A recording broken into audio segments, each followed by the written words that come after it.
Welcome back to Exposing Human Trafficking. I was asked about the goddess Amor. Wow, she saved my butt. She's the one who's kept me alive, her and Father Odin. And the rest of my gods and goddesses that actually do care about me. Right before I had to leave my little house on the prairie, my happiness, I was in my vehicle at night. This is one of the kidnapping attempts towards the end. And I was sitting in my vehicle, I was finishing charging my phone, and so I was listening to music, and I noticed that there were some weird cars driving around.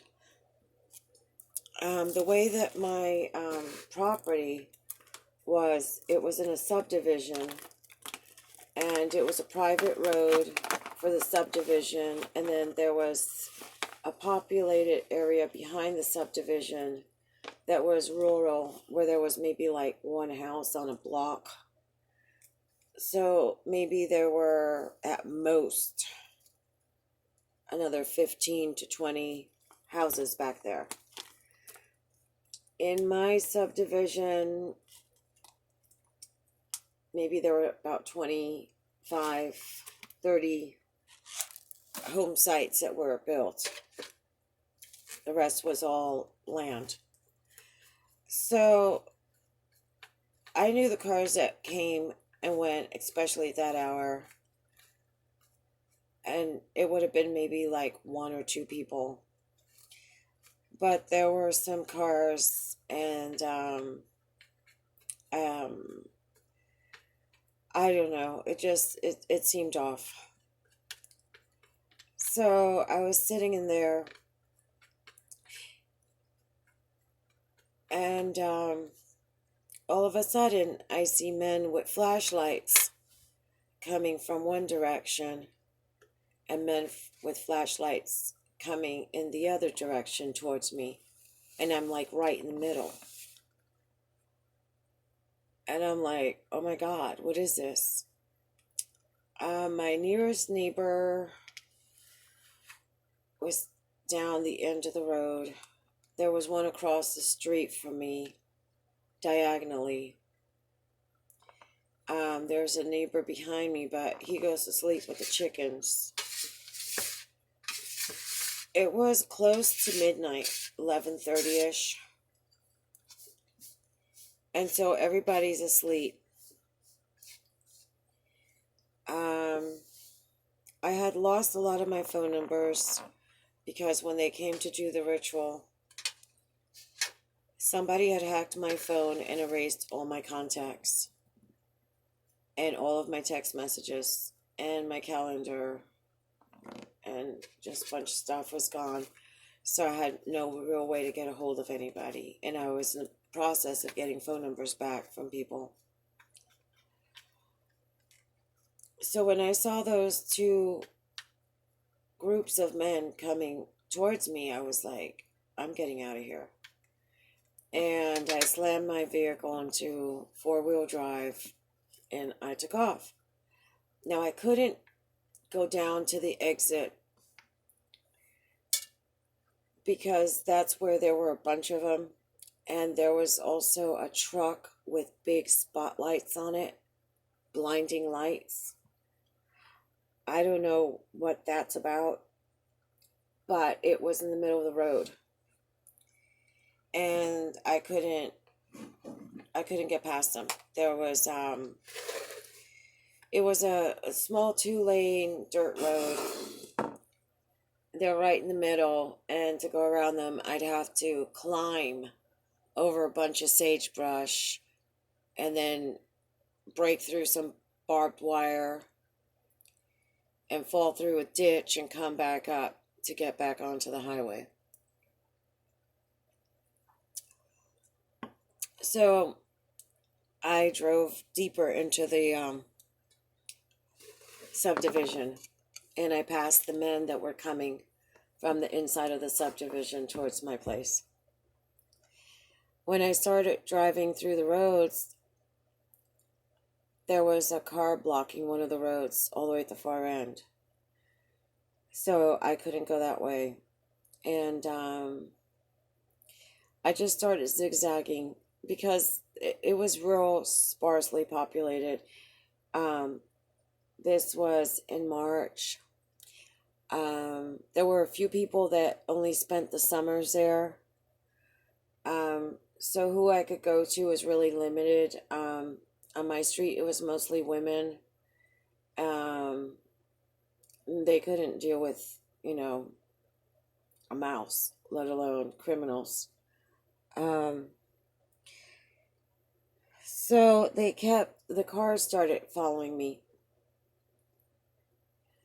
And I started zigzagging and I turned my lights off.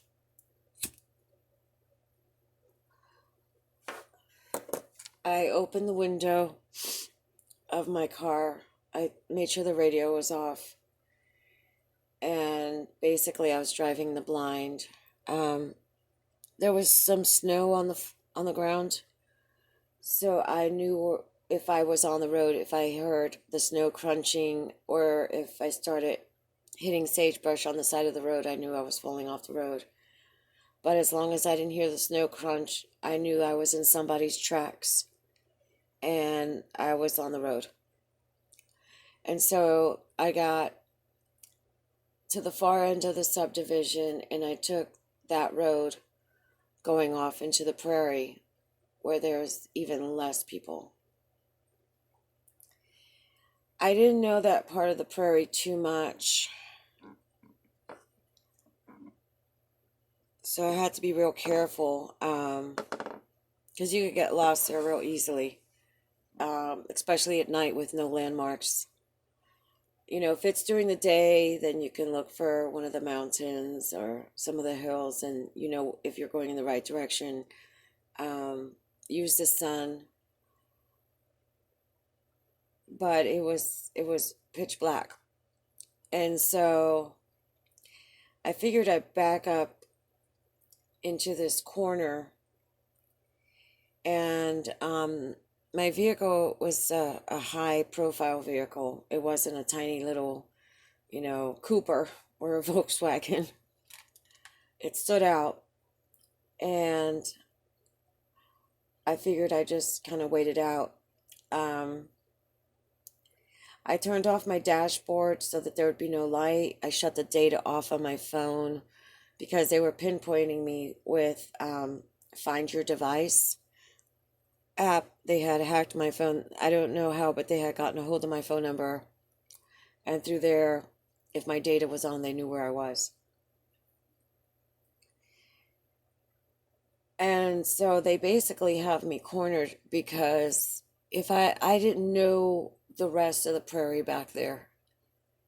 I was pretty deep up there, and I didn't want to go too far. And so I've got my dashboard off, so there's no light in the car. I've got my headlights off. Thank goodness the motor of my car is super quiet. You can't hear it.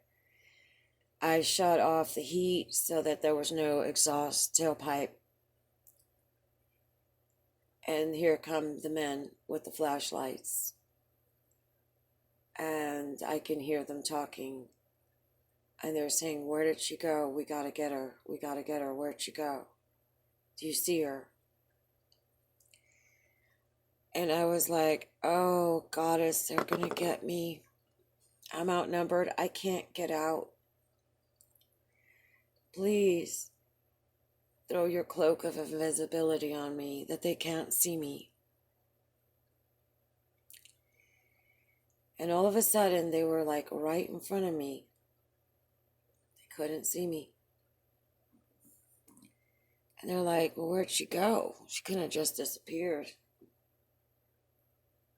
One of them said, "Well, she probably knows these back roads and she's gone." And they turned around and left. I still didn't feel safe to go home. And I had called the cops before I took off. I called the cops back. It takes them about 45 minutes. And I said, look, this is what happened. And they claimed that they had sent someone out there, but I never saw the cops out there. I never saw their lights. They usually have those big searchlights. I didn't see any. They never sent cops. And I was too afraid, and I didn't sleep in my bed that night. It was the goddess that saved me. When I was a Christian was when I was trafficked the most.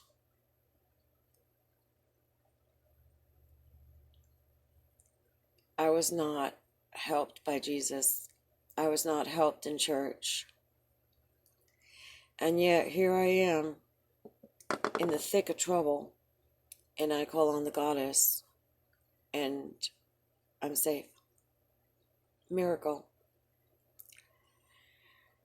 I later learned about veils, and the practice of veiling is done in all religions. A lot of people think it's just, certain Christianities and Islam and Judaism. But veiling started with the pagans. It started with the goddesses and the queens. And a veiled woman was someone of esteem, someone of respect.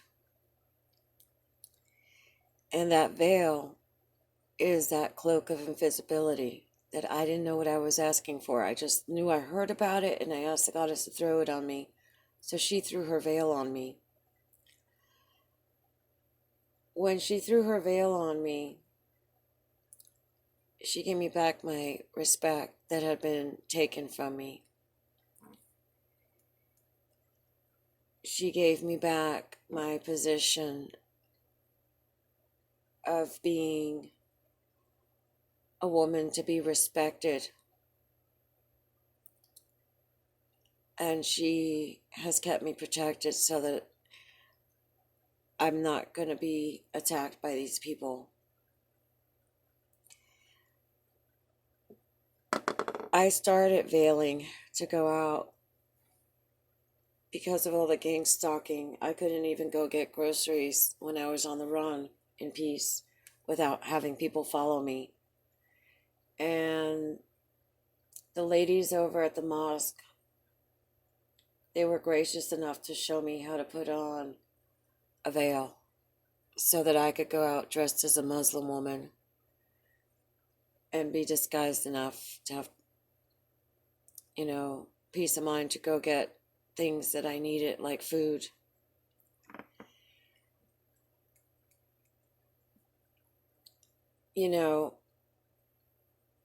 There's a lot of misconceptions about goddesses and witchcraft.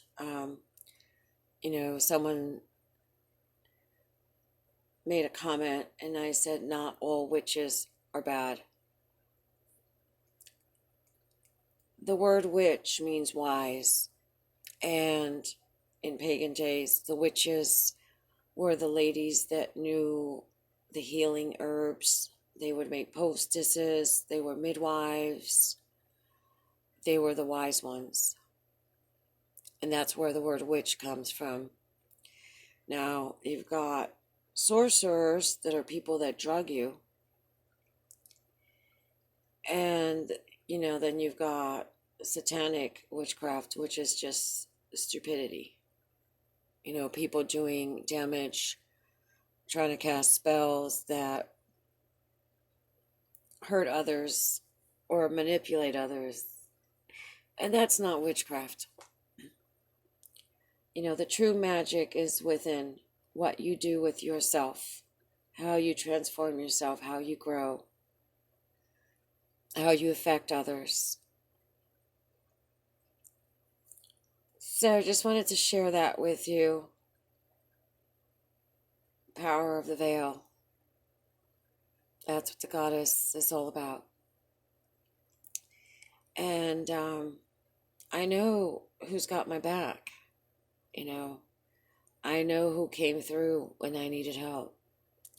And I know who let me down. And I know who let things be done to me, especially right after praying to him. So, whatever, give it a thumbs up or a thumbs down. It's all up to you.